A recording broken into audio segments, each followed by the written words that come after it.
मित्रों, आज हम मूलाधार चक्र के बारे में संक्षेप में लेकिन संपूर्ण जानकारी लेकर वार्ता करेंगे। आज हम मूलाधार चक्र की प्रकृति, उसका बनावट, उसके बारे में, उसके देवी देवता और उसका जाप कैसे किया जाता है, कौन सी हस्त मुद्रा बनाई जाती है, इन सभी के बारे में जानेंगे।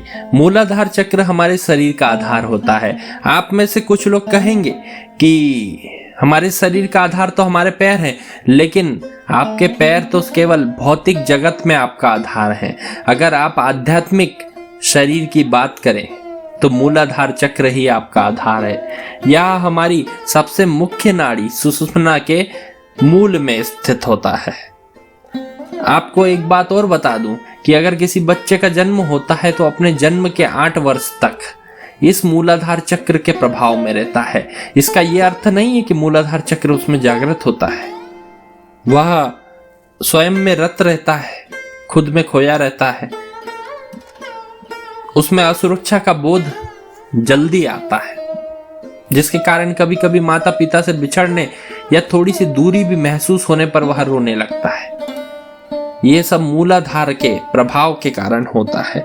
और कोई व्यक्ति अगर मूलाधार चक्र की ऊर्जाओं के प्रभाव में आता है तो वह 6 से 7 घंटे उल्टा सोना पसंद करता है। आपको ये सुनने में अजीब लगेगा, लेकिन आप देखिएगा, जो भी साधना करते हैं साधक, पहले उनकी सोने की स्थिति अलग होती थी। वे सीधे सोते थे या करवट में सोते थे, लेकिन जैसे ही उनकी मूलाधार चक्र की ऊर्जाएं जागृत होने लगी तो वो उल्टा सोना पसंद करने लगे।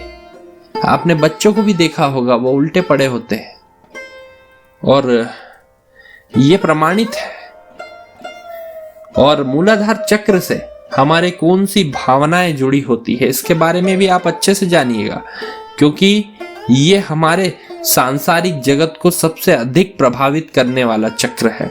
मोह माया, क्रोध, घृणा, द्वेष, कामुकता, प्रजनन, स्वास्थ्य, बल, स्वच्छता, पाचन और हमारे शरीर की धातु, ये सब विषय मूलाधार चक्र से संबंधित होते हैं।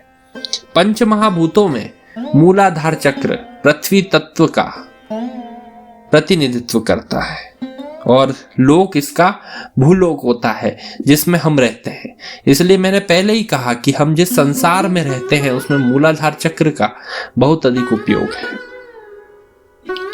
इसका जो प्रधान ज्ञान व गुण होता है वह गंध होता है। गंध का अर्थ जो खुशबू आती है हमको या दुर्गंध आती है, उसके बारे में मैं बात कर रहा हूं। इसलिए इसकी कर्मेंद्री जो होती है वह गुदा और नासिका, यानी हमारा जो गुदा द्वार है वो और हमारी नाक वो होते हैं।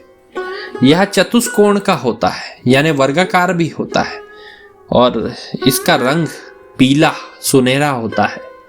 और इसके आसपास चतुष्कोणों के चारों कोणों पर एक एक पंखुड़ी होती है। 4 पंखुड़ी होती है जो लाल रंग की होती है, रक्त वर्ण होता है। और सुरक्षा, शरण में लेना किसी को, और भोजन इसके प्रधान भौतिक गुण होते हैं। यानी कि अगर आपको भूख का एहसास भी होता है या फिर खाना खाने पर पेट भरे होने का जो एहसास होता है वह आपको मूलाधार चक्र के कारण होता है। और जो सुरक्षा की भावना आती है, असुरक्षा की भावना आती है, वो भी मूलाधार के कारण आती है। इसका जो बीज मंत्र होता है वह होता है लम। अब आप इसको उच्चारित कैसे करेंगे? इसे आप ओम की तरह उच्चारित कर सकते हैं, जैसे लम। इसका जो तत्व बीज लम है, इसका जो वाहन है वह ऐरावत हाथी होता है। ऐरावत हाथी के बारे में तो आपने सुना ही होगा। इंद्र का जो वाहन होता है जो श्वेत रंग का होता है, जिसकी बहुत सारी सूंड होती है, आपने देखा भी होगा। इस चक्र के जो अधिपति देवता है वे ब्रह्मा है और इसकी शक्ति डाकिनी है। हमने एक पुराने व्याख्यान में इसकी चर्चा भी की थी कि डाकिनी इतनी उग्र क्यों होती है। इस चक्र के जो अधिकारी है, जो देव है, वह गणेश है। गणेश को हम विजडम का प्रतीक भी कहते हैं। विजडम का अर्थ होता है असुरक्षा और भय जो होता है हमें, उसका लोप हो जाना। यानी हमारे मन से किसी भी प्रकार की असुरक्षा और भय की जो संभावना होती है उसका लोप हो जाता है, वे समाप्त हो जाती है। इसलिए गणपति को विजडम का देवता भी कहा जाता है। आप इस चक्र का अगर ध्यान करें तो मैंने जैसा स्वरूप आपको ऊपर बताया था, चतुष्कोणीय है, स्वर्ण आभा लिए हुए, चारों कोनों पर 4 दल हैं और इसके जो देवता हैं ब्रह्मा जी, शक्ति डाकिनी और चक्र के अधिकारी गणेश। आप ऐसा भी कर सकते हैं ध्यान करते समय कि चतुष्कोण स्वर्ण कलर का और उसके चारों कोनों पर लाल कलर की पंखुड़ियां मन में सोचे और उसके बाद में बीच में गणपति का आप ध्यान कर सकते हैं। आपको ध्यान करते समय अपने अंगूठे और कनिष्का यानी छोटी उंगली दोनों को मिलाना है और दबाना है। ऐसा करने से आपके मानव शरीर में चैतन्यता आती है।